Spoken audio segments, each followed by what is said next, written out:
રાધે રાધે મિત્રો, જય માતાજી। તો હવે આવી ગયો છે અજમો અને જીરુંનો વારો। ચોખા સાફ કરી અને દિવેવાળા કરીને મૂકી દીધા છે। અને આ મારા ગુડિયાબેન છે જે ઉઠ્યા છે અને ચા પાણી નાસ્તો કરવા બેસી ગયા છે। તો પહેલાં લઈશું આપણે અજમાનો વારો। તો એને મસળી અને ચાળી ઝીણા ચણે અને પછી એને ઝાટકી અને પછી એને સરસ રીતે વીણી અને ચોખ્ખો કરી નાખ્યો છે। અજમામાં થોડો કચરો હતો, જીરુંમાં તો કચરો હતો નહીં બહુ।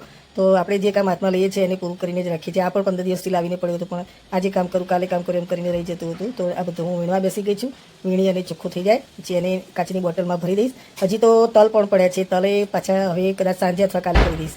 તો આ રીતે નાના મોટા ઘરના કામ હોય છે ને એ હમણાંથી બહુ રહી જાય છે। મારા પગમાં બહુ દુખે છે મને। તો આ રીતે અજમો પણ સરસ રીતે સાફ કરી લીધો।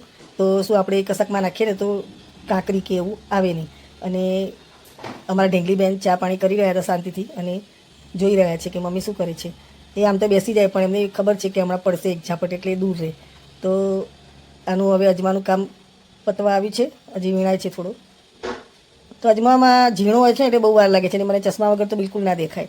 તો અજમો વીણવો એ બહુ કપરું કામ છે। અને એક તલ એ પણ બહુ ઝીણા હોય છે, તો તલ પણ લાવીને મૂક્યા છે, એ પણ સાફ કરવાના બાકી છે। તો તમે કહેજો કે તમે મસાલા ભરી લીધા કે નહીં। મારે મરચું ને હળદર ને કશું લાવવાનું નથી, કારણ કે મારે બહુ વપરાણું નથી। આ વખત ટિફિન બહારથી બહુ જ આવી છે। તો હું દવાખાને હતી અઠવાડિયું ઘરે ટિફિન લાવ્યા અને ઘણી વખત પણ ટિફિન લાવવું પડે છે, એટલે મસાલા એમને એમ જ પડે છે। તો હવે અજમો વીણાઈ જવા આવ્યો છે અને હવે વારો છે જીરું પણ હાથમાં લઈ લીધું છે, અને પણ સાફ સૂફ કરી અને કાચની બરણીમાં ભરી લીધું છે। તો તમને કેવો લાગે છે વિડીયો, અને કમેન્ટ શેર કરવાનું ભૂલતા નહીં। ને યુટ્યુબમાં પણ મારી ચેનલ છે તો સબસ્ક્રાઈબ કરવાનું ભૂલતા નહીં। ત્યાં આગળ યુટ્યુબમાં પણ થોડી લટાર મારી આવજો કે મારા વિડીયો કેવા છે। તો બધાને જય શ્રી કૃષ્ણ, રાધે રાધે। વિડીયો ગમ્યો હોય તો કમેન્ટ કરજો, અને તમારે મસાલા ભરી ગયા કે નહીં। રાધે રાધે।